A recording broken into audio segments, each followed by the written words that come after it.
বাংলাদেশের মতন ৯৬টা দেশের খলিফা নাম হলো হযরত ওমর। আল্লাহর কোরআনকে দেখার জন্যে ছদ্মবেশে মদিনার অলি গলি ঘুরতেছেন শুধুমাত্র আল্লাহর কোরআনকে দেখার জন্যে। আপনারা আছেন শুনবার, আর ওমর ফারুক ছদ্মবেশে ঘুরতেছে দেখার জন্যে, আল্লাহর কোরআন দেখার জন্যে। ওমর ফারুক ঘুরতে ঘুরতে দেখেন দুই পাহাড়ের মাঝখানে একটা বিস্তীর্ণ মরুভূমি। ওই মরুভূমির মধ্যে একজন রাখাল উট আর দুম্বা চড়ায়। ওমর ফারুক আল্লাহর কোরআন দেখার জন্য রাখালকে সালাম দিলেন, আসসালামু আলাইকুম রাখাল ভাই, আমার পেটে ক্ষুধা লাগছে, আমি উটের এক পেয়ালা দুধ চাই। রাখাল মুসকে মুসকে হাসে। ওমর ফারুক বলে, আমি তোমার সালাম দিলাম, উটের দুধ চাইলাম, তুমি হাসো কেন? রাখাল বলে, পথিক তুমি আমার সালাম দিলেই উটের দুধ চাইলেই দুধ দেব না, সালামের উত্তর দেব না। ওমর ফারুক বলেন, আমার অপরাধ? বলে, তোমার অপরাধ হলো আগে তোমার পরিচয় দাও, তুমি কে? এখানে যত মানুষ আমরা আছি আমাদের পরিচয় আছে না নাই? ওমর ফারুক চিন্তায় পড়ে গেলেন, কি পরিচয় দিব? এমন সময় আল্লাহর কোরআন বলতেছে, মিল্লাতা আবিকুম ইব্রাহিম হুয়া সাম্মাকুমুল মুসলিমিন। তোমার জাতির পিতার নাম হলো ইব্রাহিম। হুয়া সাম্মাকুমুল মুসলিমিন, যিনি তোমাদের নাম রেখেছে মুসলমান। তাহলে এখানে যত মানুষ আছি, আমি বক্তা না, চেয়ারম্যান না, অতিথি না, প্রধান অতিথি না, আমরা সবাই হলাম মুসলমান। যেরকম সবাই কি, তার মানে বোঝা গেল আওয়ামী লীগ নাই, বিএনপি নাই, জামাত নাই, জাতীয় পার্টির খাওয়া নাই। আমাদের একটাই পরিচয়, আমরা কি? আমাদের জাতির পিতা হযরত ইব্রাহিম, যিনি আমাদের নাম রেখেছে মুসলমান। যেই বলবো আমাদের পরিচয় কি, সবাই বলবেন মুসলমান। এই সময় যদি কেউ জবান বন্ধ রাখেন তাহলে কিন্তু আপনি বিপদে পড়বেন। আমাদের সকলের পরিচয় কি? কেবারে মুরব্বীরা আপনারও কোন, আমাদের সকলের পরিচয় কি? নাম কি? আরো জোরে। ওমর ফারুক বললেন, রাখাল আমার পরিচয় যখন জানতে চাও, আমার পরিচয় হলো মুসলমান। রাখাল বলতেছে, আসল না নকল? ওমর ফারুক বলে, রাখাল মুসলমান তো মুসলমানই, এর মধ্যে আসল নকল কি? রাখাল বলতেছে, আসল মুসলমান যারা হবে তারা চাওয়ার ব্যাপারে সতর্ক থাকবে। তুমি দুধ চাইলা কার কাছে? আসল মুসলমান যারা, তারা বিশ্বাস করে ইয়াকা নাবুদু ওয়া ইয়াকা নাস্তাইন, আমরা গোলামি করি যার, সাহায্য চাই তার কাছে। এই যে ভারত কিছুদিন আগে বললো, বাংলাদেশের জন্য পেঁয়াজ বন্ধ করে দাও, চিনি বন্ধ করে দাও, আলু বন্ধ করে দাও। কি রে ভারত, তোরা বন্ধ করে দিলে বাংলাদেশ না খেয়ে মরবি? আল্লাহ বলতেছে, বাংলার মুসলমান আমেরিকার দিকে, ভারতের দিকে তাকায় থাকে না, বাংলার মুসলমান তাকায় আছে আল্লাহর দিকে। ধরে কার কথা লিখে না, আমাদের রেজেক দিবেন কে, ভারত না আল্লাহ? এবারে আলুর আবাদ বেশি না কম? তোরা বন্ধ করে দিব না লিবু?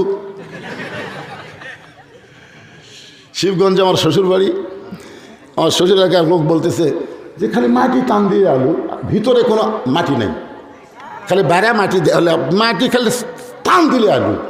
হাই আলু রে!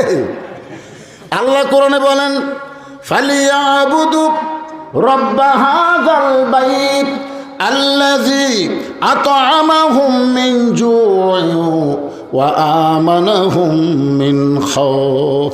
ওই ঘরের মালিকের তোমরা গোলামি করো, তোমরা নামাজ পড়ো, দুইটা পুরস্কার সঙ্গে সঙ্গে তোমাদের দেওয়া হবে। 1 নম্বর পুরস্কার হলো তোমাদের রিজিকের কোনো পেরেশানি থাকবে না। 2 নম্বর পুরস্কার হলো কোনো ভয় ভীতি তোমাদের অন্তরে ঢুকবে না, পুরাপুরি যাবতীয় ভয় থেকে আল্লাহ নিরাপত্তা দিয়ে দিবে। কেউ যদি বলে ভারতের বাংলাদেশকে আমরা 15 দিনে দখল করে নেব, আমরা তখন আল্লাহর বিশ্বাস নিয়ে বলবো, আয় আয়।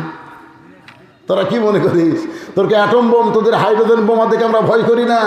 আমাদের জাতির পিতা নমরুদের আগুনের চুলার দিকে একবারও তাকাই নাই, আল্লাহ ইব্রাহিমের ইমানের দিকে তাকায়। নমরুদের চুলা যদি শান্তির বাগান করে দিবার পরে, তোদের বোমা বাংলার মুসলমানের দিকে তাকায় আল্লাহ মিষ্টি তরমুজ বানায় দেবার পারে। ধরে ঘর কথা হেঁটছে না?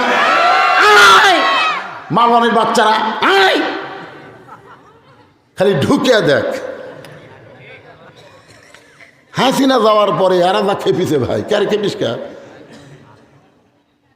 আমি ছেলেদেরকে বলছি আবার আর একটা যুদ্ধ করা লাগবে, তোমরা 3 হাতে একটা করে লাঠি বানাবা আর কোমরে একটা করে খুর রাখবে, কারণ ওরা যদি ঢোকেই তাহলে লাঠি বিসমিল্লাহ করে পাড়ে ধরবো আর খুর দিয়ে কাটা দেবো, গোড়াল হয় আগা কাটবো, পোলটা দিয়ে খাতনাই মুসলমান কলমা পড়বো। জোরে ঘন কথা ঠিক না?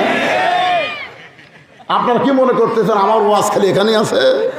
আমার ওয়াজ বাংলাদেশের চাইতে ভারতের মুসলমান বেশি শোনে। গোটা ভারত সয়লাভ হয়ে গেছে যে বাংলাদেশে ঢোকা যাবে না, ঢুকলেই বিপদ আছে, কারণ ওকে ভগবানের খাওয়া নাই। তো কিছুদিন আগে আমেরিকাতে আগুন লাগছিল না? লাগছিল না?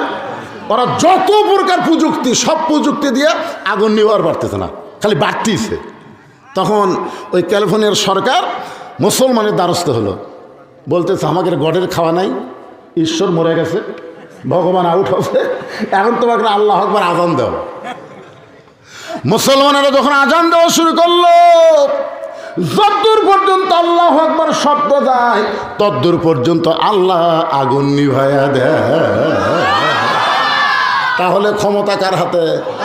তোরা ক্ষমতা দেখাস না, তোরা ওই ভুয়া ক্ষমতা নিয়ে বাংলাদেশে ঢুকিস না, কারণ আমরা এমন এক মালক বসে থাকি যাক মাছে খায় হজম করা পারিনি। জোরে খান কথা ইউনুস নবীরে খাইল মাছেতে গিলিয়া, ফেরেশতা পাঠাইলেন আল্লাহ এসমে আজম দিয়া, দমে দমে সে হরদম পড়ে সে এসমে আজম, মাছেরই উদর হইতে বাঁচাইলা প্রাণ। সবাই বলেন আল্লাহু আল্লাহু, তুমি জানলে জালালুহু, শেষ করা তো যাই না গে তোমার গুণগান। ওমর ফারুকের চোখ দিয়ে দর দর করে পানি পড়তেছে। ওমর ফারুক বললেন রাখাল ভাই আসলে চাওয়ার ব্যাপারে আমার ভুল হয়ে গেছে, আসলে চাওয়ার ব্যাপারে আমার ভুল হয়ে গেছে। রাখাল বলতেছে তাহলে তওবা করো, ভুল যখন স্বীকার করেছো তোমার বাঁচার বুদ্ধি আছে। এতদিন যারা আওয়ামী লীগ করছে এখন তারা ভুল স্বীকার করেন, কি করবেন? যেই দলের মেম্বার থেকে শুরু করে প্রধানমন্ত্রী পর্যন্ত পলে গেছে, ওই দল আর করে লাভ আছে? কথা কয় না, লাভ আছে? আমরাই তো 4 ভাই, আমাকে এক ভাই আওয়ামী লীগ করে, ওই তওবা করে আমাকে দলের দোষ দিতে কি করবে? ভুল স্বীকার করলি তওবা করার সুযোগ আছে না নাই? রাখাল বললেন ওমর পথিক তাহলে তওবা করো। ওমর ফারুক বলে রাখাল ভাই আমি তওবা পড়তেছি। রাখাল বলে তুমি মূর্খ মানুষ, তুমি তওবা কেমনে করবা? আমি তওবা করাই, তুমি আমার সঙ্গে তওবা পড়ো। ওমর ফারুক বলেন রাখাল আমি যে মূর্খ এ কথা তোমার কে কইছে? বলে চাওয়ার সতর্ক যাই থাকে না, ই হলো গণ্ড মূর্খ। আল্লাহ বাদ দিয়ে রাখালের কাছে যে দুধ চাই, এর চাইতে মূর্খ দুনিয়াতে নেই। আল্লাহ বাদ দিয়ে দয়াল বাবার কাছে যায়। আপনারা বলেন তো শিক্ষিত? আমার দয়াল বাবার দরবারেতে কেউ ফিরে না খালি হাতে। আরে ভাই সব এইদিকে থেকে আছে, বুঝেন না? কি বুঝতেছেন? যে লোক আল্লাহ বাদ দিয়ে দয়াল বাবার দরবারত যায়, এই কি শিক্ষিত না মূর্খ? ওই যতই শিক্ষিত হোক চাওয়ার ব্যাপারে হলো গণ্ড মূর্খ। ওমর ফারুক বলে রাখাল ভাই তাহলে আমার তওবা পড়ায় দাও। এবার রাখাল হযরত ওমরকে যখন তওবা পড়ায়, ওমর ফারুক চোখের পানি বের করে মনে মনে কয় আল্লাহ তোমার কোরআন যখন দুনিয়াতে চালু থাকবে, ওমর যদি ভুল করে একটা রাখাল পর্যন্ত ভুল ধরতে পারবে। মসজিদের মধ্যে আল্লাহর কোরআন আছে না নাই? ইমাম সাহেব ডবল টাইটেল পাস, দাওরা পাস। আসরের নামাজে 3 রাকাতে বসেছে, 2 রাকাতে বসেছে, আবার 3 রাকাতে বসেছে। 4 নম্বর কাতার এক ভ্যান চলায়। ওই কই কে রে, আসরের নামাজ তো 2 বৈঠক, একটা হলো 2 রাকাত, একটা হলো 4 রাকাত। হুজুর যে 3 রাকাতে বসলো, আল্লাহু আকবার। একটা ভ্যান আল্লাহু আকবার কাছে ইমাম বলতেছে তুই যতই লোক মাদে, আমি ডবল টাইটেল দাওরা পাস, এতদিন 4 রাকাত পড়াছি, আজকে 3 রাকাত বসমো, 41 সালের আগে উঠবো না, দেখি কে তোলে আমার।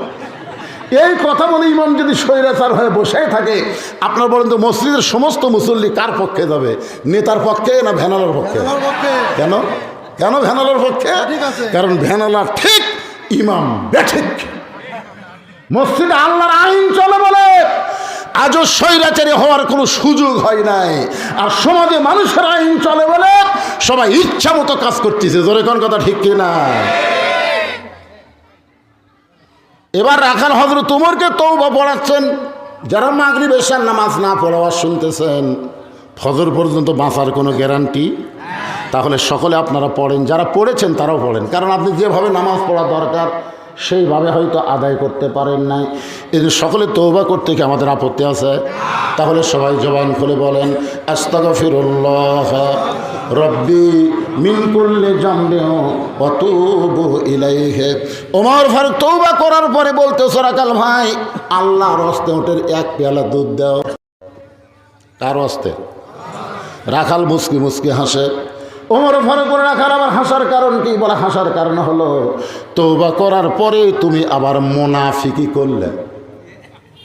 যেই কইছে মুনাফিক, ওমর ফারুকের চেহারা রক্তের মতো লাল হয়ে গেল। এই মুখে যা আসে তাই বলিস কেন? কারণ ওমর ফারুক জানে মুনাফিকের জায়গা হলো জাহান্নামের সবচাইতে নিচে। জোরে কোন ঠিক কিনা? কাফেরেরা থাকবে জাহান্নামের উপরে আর মুনাফিক থাকবে জাহান্নামের নিচে। কাফেরেরা পেশাব পায়খানা করবে, ওই পেশাব পায়খানা মুনাফিকের খাদ্য হবে।